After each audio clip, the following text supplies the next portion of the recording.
believe that God sent many teachers at different times to bring humankind added knowledge as we matured.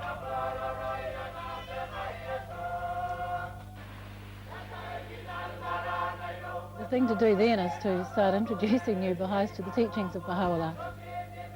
We have a Baha'i administrative system and how that functions and what their role is in that.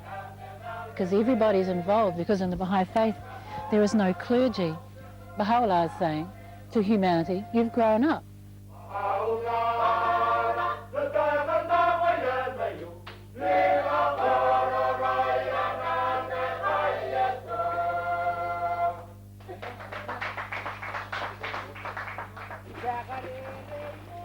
I think the people in the islands really like to see some of the things that are happening in some of the other islands of the Pacific.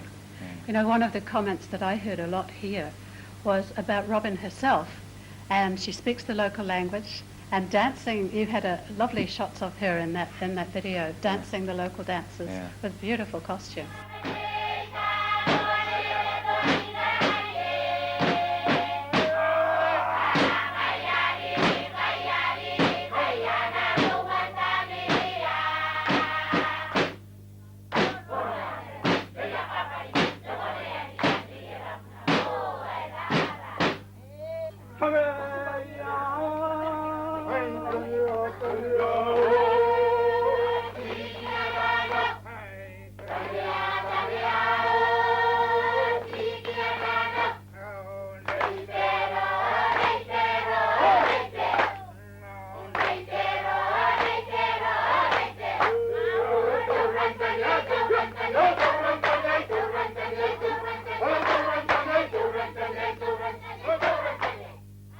Must be a great thrill for her.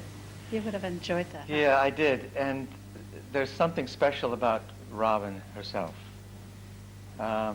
She has, obviously her philosophy and her teaching is Baha'i. Yeah. But she doesn't preach her teaching.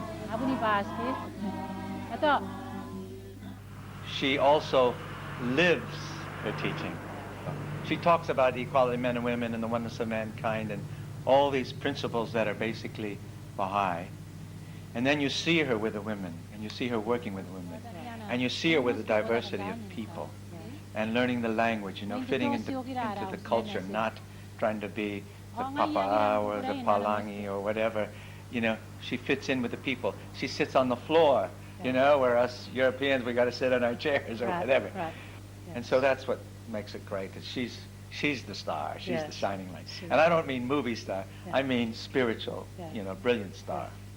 It's a real source of joy and inspiration, you know, to be involved in that area. It makes you feel good inside, you know, to see people change. I've seen people change dramatically, from women who never said anything in a maniabu, because according to a Kiribati custom, women don't speak in the meeting house, you know, the maniabu. Women are not involved in the decision-making processes of the community at that official level, according to custom here. So for Baha'i women to get involved, it takes enormous confidence and courage. The reason why Baha'is are doing it is because it is one of the basic principles of the Baha'i faith, the equality of men and women. You could say it's a tenet of faith.